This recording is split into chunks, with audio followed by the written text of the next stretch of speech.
తిరుపతిలో ద్విచక్ర వాహనాలతో వినాయక మండపాల సందర్శన ర్యాలీని నిర్వహించారు. శనివారం ఉదయం ఉత్సవ కమిటీ కార్యాలయం నుండి ప్రారంభమైన rally TMR circle, RTC bus stand, Lakshmipuram circle, Annamayya circle, MRPalli circle, Balaji colony, Mahati auditorium, LIC road, Jyothi theatre, Ramakrishna deluxe circle, Sarojini Devi road, Bhavani Nagar circle, పాత మున్సిపల్ ఆఫీస్ కమిటీ ఆఫీస్ వరకు సాగింది. ప్రతి మండప నిర్వాహకులకు ప్రభుత్వ అధికారులు కమిటీ సూచనలు పాటిస్తూ నిమజ్జనాన్ని ప్రశాంతంగా చేసుకోవాలని సూచించారు. ఈ కార్యక్రమంలో కమిటీ కన్వీనర్ సామంచి శ్రీనివాస్, సభ్యులు గుండాల గోపీనాథ్ రెడ్డి, ఆర్సీ మునికృష్ణ, ఎస్పీఎం వెంకటేష్, తొండమనాటి సుబ్రహ్మణ్యం రెడ్డి, చెన్నం నవీన్ రెడ్డి, బాబు, వరప్రసాద్ తదితరులు పాల్గొన్నారు.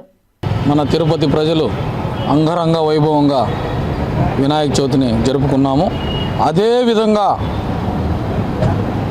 సుందరంగా వినాయక నిమజ్జనం కూడా మనం అందరూ అదే భక్తి శ్రద్ధలతో చేసుకోవాలని ఈరోజు వినాయక మహోత్సవ కమిటీ తరఫున ప్రతి మండపం దగ్గరికి బైక్ ర్యాలీగా వెళ్ళి వారికి ఏ విధమైన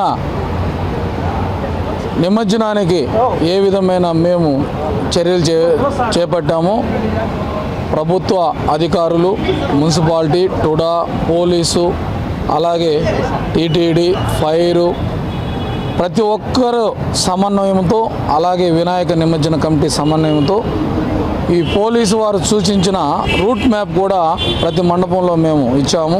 వారికి నిర్దేశించిన టైంలోనే రేపు బయలుదేరి ప్రశాంతంగా వచ్చి నిమజ్జనాన్ని చేసుకోవాలి.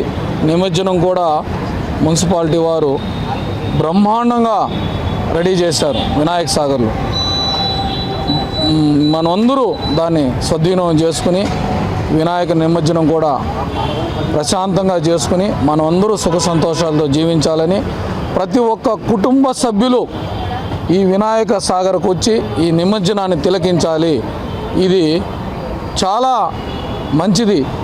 వచ్చి తిలకించి మనమందరూ బోలో గణనాథుని ఆశీస్సులు పొందాలని కోరుకుంటూ జై గణేష్. నిర్వాహకులకంతా అందరూ కలిసి ఉమ్మడిగా కుటుంబ సమేతంగా ప్రశాంతంగా నిమజ్జనం చేసుకునే విధంగా తిరుపతి వరసిద్ధి వినాయక నిమజ్జనం కమిటీ వారు వినాయక సాగర్ దేదవ్యంగా పట్టపగలు తలపించే విధంగా రాత్రుల్లో లైట్లతో కూడా ఏర్పాటు చేయడం జరిగింది. కాబట్టి మీరందరూ మీ కుటుంబ సభ్యులతో రావాలని మా మండప నిర్వాహకులకు తెలియజేయాలని కమిటీ కార్యకర్తలంతా బైక్ ర్యాలీ ఈరోజు ఏర్పాటు చేయడం జరిగింది. తిరుపతిలో ఉండే వాళ్ళ మండప నిర్వాహకులకు ప్రతి మండపం దగ్గర నిలబెట్టి చెప్పడం జరిగింది. కాబట్టి మీరందరూ మీ కుటుంబ సభ్యులతో వచ్చి వినాయకుడిని ఎలా ప్రతిష్ఠించామో అదేవిధంగా నిమజ్జనం చేయాలని కోరుకుంటున్నాం. జై గణేష.